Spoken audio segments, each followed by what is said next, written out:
some of the work that you guys have done. There's something special about Anita Williams that you notice when you meet her. Her heart for helping to develop Indiana's black-owned businesses and her real passion for this community. She has served as vice chair of the Indy Black Chamber of Commerce since 2015. Ask and she'll tell you she's proud of being able to touch the business community and proud of leading the charge last year to secure loans for dozens of minority business owners. In Williams' eyes, there's more on the horizon, and she isn't finished yet. You have been vice chair of the Indy Black Chamber since 2015. Briefly tell me how the last 5 years have gone for you in the chamber. The last 5 years have been very exciting. We wanted to do this because we saw a lack of growth in the black community around black businesses. And so I've got some experience in the state of Iowa working with the Department of Economic Development. So I had understood state contracting and federal contracting. And so I was just ready to share that knowledge and bring businesses together. There's always strength in numbers, and networking is important. And so that was one of the things the Black Chamber wanted to make sure we did, was network, share information, and all of us grow together. What do you think about the death of George Floyd sparking a national movement? I think it was like the straw that broke the camel's back. It was, someone said that all of the deaths that African Americans have seen, have felt, have been a part of, have been related to, trigger almost a post-traumatic stress syndrome for us. We hold it in for a very long period of time. But I think the George Floyd instance was just enough for it just to bubble over to say, wait a minute, you know, don't we matter here? When we're not guilty of horrendous crimes, is death always the way that we need to end up? So, you know, I just think it was time. Then recently you've got Jacob Blake in Kenosha, Wisconsin, shot multiple times. Have you seen the video? No, I don't watch those things. Because of the stress, because of our day-to-day trying to live peacefully with everyone, I personally don't watch it.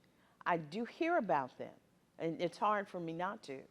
So when we hear about these things, and we know that it can happen anywhere, we are very concerned. And with the protests that are going on, they're trying to be as peaceful as you can be when you're talking about a reaction to an unpeaceful reaction. The action was unpeaceful, it's murder. They didn't kill the young man in Kenosha. However, he's paralyzed from the waist down. He was walking away. They were not in any danger. All of these things are very traumatic for us. We've got to find a way to bring people together, to let everyone know that we all just want to live peacefully. And the protesters saying, that's what we want to do, but no one should be executioner. You shouldn't be able to judge us and execute us. We have a right to live here, and it's not feeling like we have that right. Do you feel like the protests that have happened in Indianapolis and central Indiana are making a change? I hope they are. And yes, I do believe that they are making a change. I've gotten calls, being a part of the Black Chamber, we've gotten calls from citizens who want to help. And they're asking, you know, where should we give money? Where should we give our time?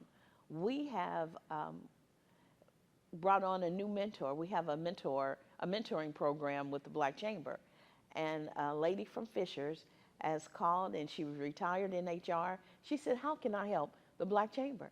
And I told her through her experiences and her resources, we brought her on as a member to help people understand how to hire people. So we've gotten plenty of calls of people that just want to be part of the Black Chamber to show their solidarity. And what is your message to central Indiana? Our message is to just stay supportive of people that you know are being harmed unnecessarily. Sometimes we know that things aren't well with other people and we don't say anything. If you see something, this is where you say something. If you are in a community that is against any race, then it's up to you to say this is wrong. You've got to speak out. This won't get better. People will become more